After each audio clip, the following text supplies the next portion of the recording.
Good morning girls, मैं Mrs Sangeeta Jacob's हूँ। आपका इतिहास की क्लास में स्वागत करती हूँ। बच्चों, कुछ दिनों तक आपकी क्लास नहीं हो रही थी, परंतु अब आज फिर से ऑनलाइन क्लासेस शुरू हो गई हैं और आज मैं आपकी क्लास ले रही हूँ। उम्मीद है आप सब स्वस्थ होंगे और सुरक्षित होंगे। तो आज मैं आपको इतिहास का चौथा पाठ पढ़ाऊंगी, जिसका शीर्षक है विचारक, विश्वास और इमारतें। विचारक यानी कि दार्शनिक और इमारतें, इनके बारे में हम आपको आज पढ़ाएंगे। और ये पाठ बहुत बड़ा है बच्चों, पाठ 4, इसलिए हम इसको भागों में पढ़ाएंगे। तो आज हम आपको पहला भाग पढ़ाएंगे। इस अध्याय में हम दार्शनिकों के बारे में पढ़ेंगे और उनका समाज में क्या योगदान रहा, इसको हम देखेंगे। फिर बौद्ध धर्म और जैन धर्म, इमारतों और अभिलेखों के बारे में भी पढ़ेंगे। साथ ही साथ इस युग की सबसे सुरक्षित इमारत सांची स्तूप के बारे में भी पढ़ेंगे।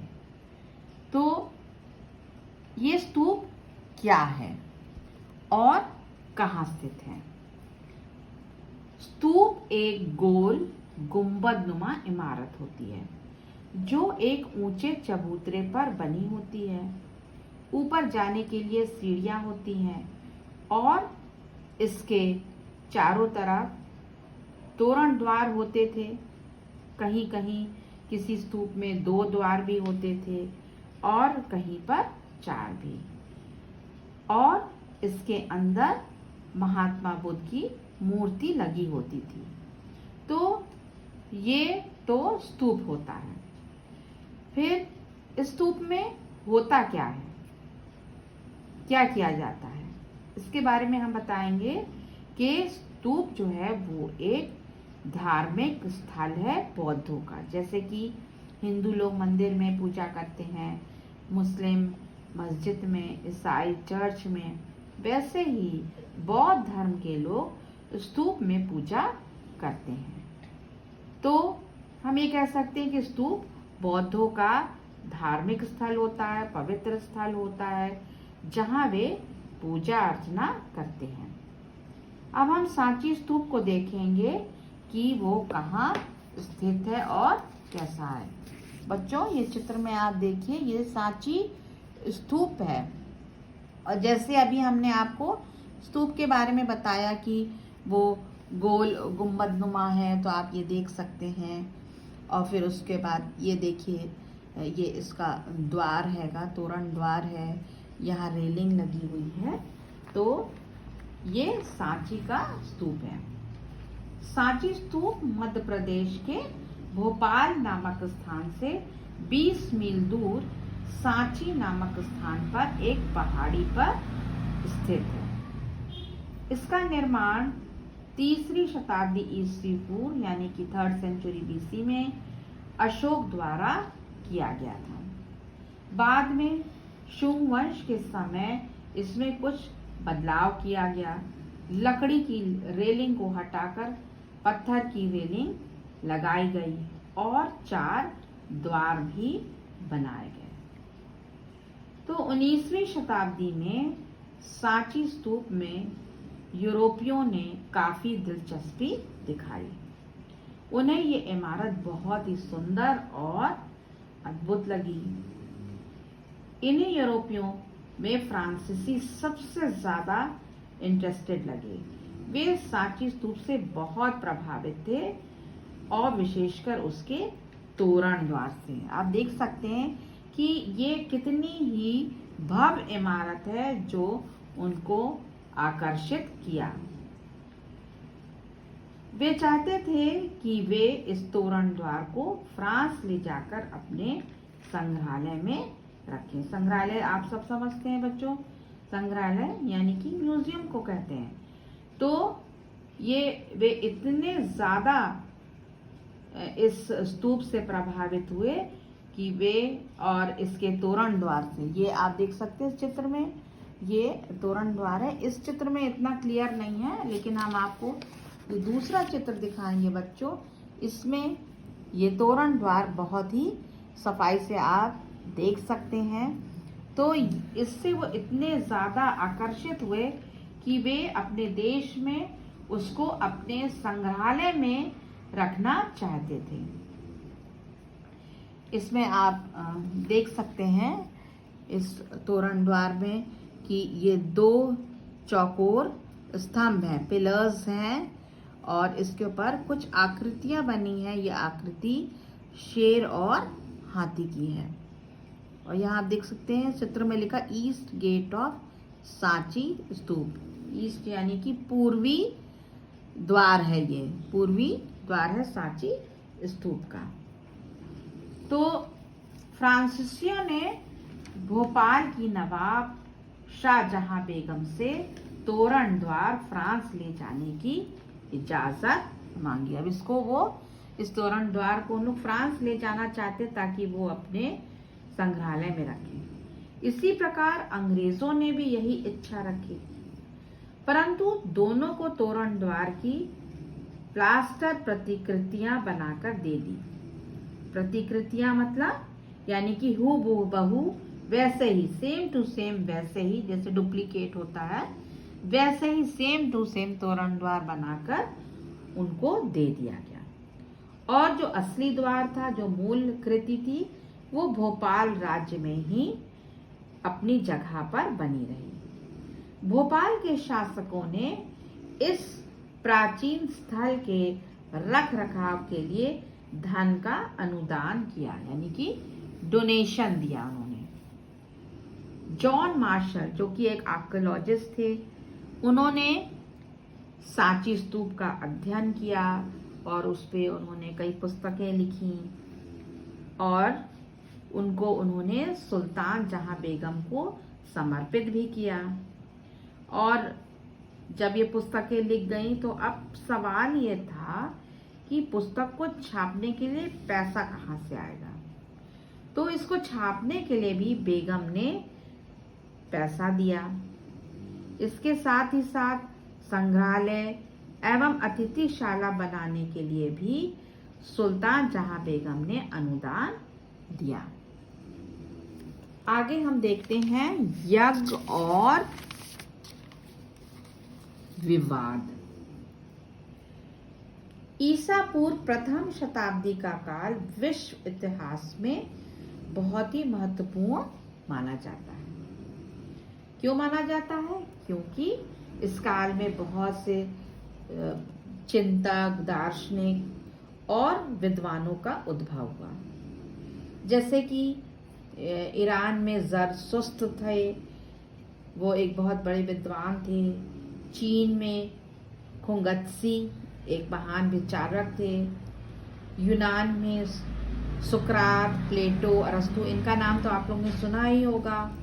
और इन्होंने तीनों ने राजनीति, शासन पर उन्होंने अपने बहुत से विचार व्यक्त भी किए थे। और भारत में गौतम बुद्ध और महावीर स्वामी, इन्होंने जीवन के रहस्यों को समझने का प्रयास किया। यही वो समय था जब गंगा घाटी के नए राज्य और शहर उभर रहे थे। अब हम देखेंगे आगे है यज्ञों की परंपरा। यज्ञ क्या है बच्चों? पूजा अर्चना। और इसकी क्या परंपरा थी, क्या परंपराएं थी, किस तरह किया जाता था, इसको हम देखेंगे। तो पूजा, प्रार्थना या अर्चना मंत्रों के उच्चारण के साथ होता था। ऋग्वेद, आपने वेद का नाम सुना होगा। 4 वेद हैं, ऋग्वेद, सामवेद, यजुर्वेद और अथर्ववेद। तो ऋग्वेद जो है वो सबसे प्राचीन वेद है। तो ऋग्वेद से हमें पूर्व वैदिक परंपराओं की जानकारी मिलती है। ऋग्वेद का संकलन 1500 से 1000 ईसा पूर्व में हुआ था। ऋग्वेद अग्नि, इंद्र, सोम आदि कई देवताओं की स्तुति का संग्रह है। यज्ञों के समय इन स्त्रोतों का उच्चारण किया जाता था। अब यज्ञ काहे के लिए किया जाता था, किस किस ओकेजन पे किया जाता था? तो यज्ञ जो है वो मवेशी यानी कि गाय, बैल, बकरी आदि के लिए किया जाता था। बेटे के लिए किया जाता था, बेटे की अच्छे स्वास्थ्य के लिए किया जाता था, फिर लंबी आयु के लिए, इन सभी चीज़ों के लिए यज्ञों की का आयोजन होता था।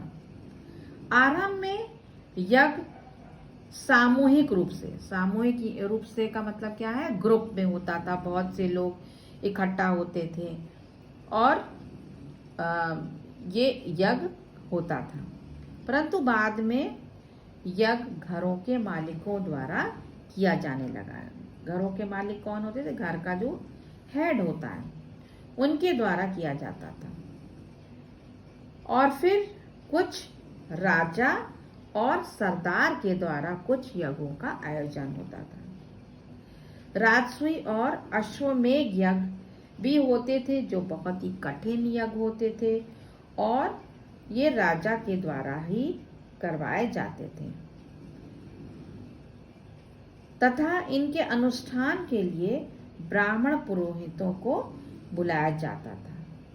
वे ही अश्वमेध यज्ञ करवाते थे। इस यज्ञ की तैयारी साल भर होती थी। अब ये अश्वमेध यज्ञ क्या होता है बच्चों? इस चित्र में हम आपको दिखाएंगे कि ये देखिए, ये अश्वमेध यज्ञ है और यज्ञ की तैयारी हो रही है इसमें।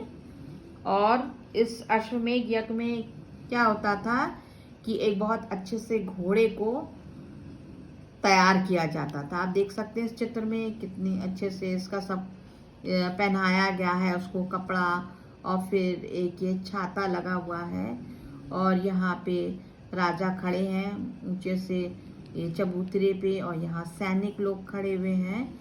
तो एक घोड़े को, एक अश्व को बहुत अच्छे से सजाया जाता था और फिर पूजा पाठ के द्वारा राजा की आज्ञा से और इसको छोड़ दिया जाता था और इसके पीछे पीछे सैनिक होते थे और ये घोड़ा जहाँ जहाँ जाता था, जिस जमीन पे भी ये कदम रखता था, वो सारी जमीन, वो सारा राज्य जो है वो महाराजा का हो जाता था, जो भी महाराजा इस यज्ञ का आयोजन करवाता था। और यदि वो किसी दूसरे राज्य में अगर घोड़ा चला जाता था और उसको दूसरे राज्य के सैनिक उसको रोकते थे, तो इसका मतलब था कि वो ये युद्ध का निमंत्रण था।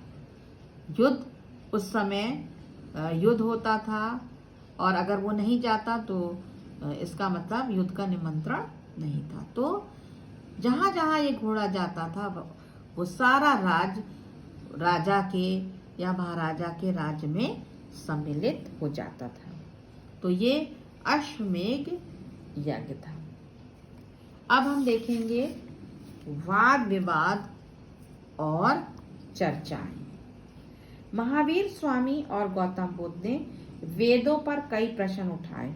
उन्होंने ये माना कि जीवन में दुखों से मुक्ति का प्रयास हर व्यक्ति स्वयं कर सकता था, परंतु ब्राह्मण ये मानता था कि किसी व्यक्ति का अस्तित्व उसकी जाति और लिंग से निर्धारित होता था। शिक्षक का काम एक स्थान से दूसरे स्थान जाकर घूम घूम कर अपने ज्ञान दर्शन से विश्व को जागरूक कराना। शिक्षक सामान्यतः लोगों से तर्क वितर्क करते थे, वाद विवाद करते थे, वे चर्चाएं भी करते थे, जो कि नुकीली छत वाली झोपड़ियां, जिसको कि हम कुटारशाला बोलते हैं, और ये झोपड़ियां ज्यादातर उपवनों में होती थी। ऐसे उपवनों में घुमक्कड़ मनीषी ठहरे होते थे। मनीषी कौन होते हैं बच्चों? ऋषि मुनि। और घुमक्कड़ यानी कि जो एक स्थान से दूसरे स्थान जाकर रुकते थे और अपनी समाधि लगा लेते थे। जो व्यक्ति इन शिक्षकों के तर्कों से सहमत हो जाता था वो उनका अनुयायी बन जाता था, यानी कि शिष्य बन जाता था। इन्हीं में से महावीर और गौतम बुद्ध भी ऐसे शिक्षक थे जिन्होंने अपने उपदेशों से, जो कहानियों के रूप में प्रस्तुत किए जाते थे, लोगों को आकर्षित किया। उनकी शिक्षाएं बहुत ही उनको सिंपल लगी और लोग उनके अनुयायी बनते चले गए। तो बच्चों, आज का पाठ यहीं समाप्त होता है। उम्मीद है आपको समझ में आया होगा। अगले जो भाग है, भाग 2, उसमें हम महावीर स्वामी और गौतम बुद्ध के जीवन एवं शिक्षाओं के बारे में आपको बताएंगे। तो बच्चों, आप इस वीडियो को ध्यान से सुनिएगा, समझिएगा। और मैं इस बार आपको प्रश्न नहीं दे रही हूँ, आगे जब हम दूसरा तीसरा भाग पढ़ लेंगे तब मैं आपको प्रश्न दूंगी। Thank you.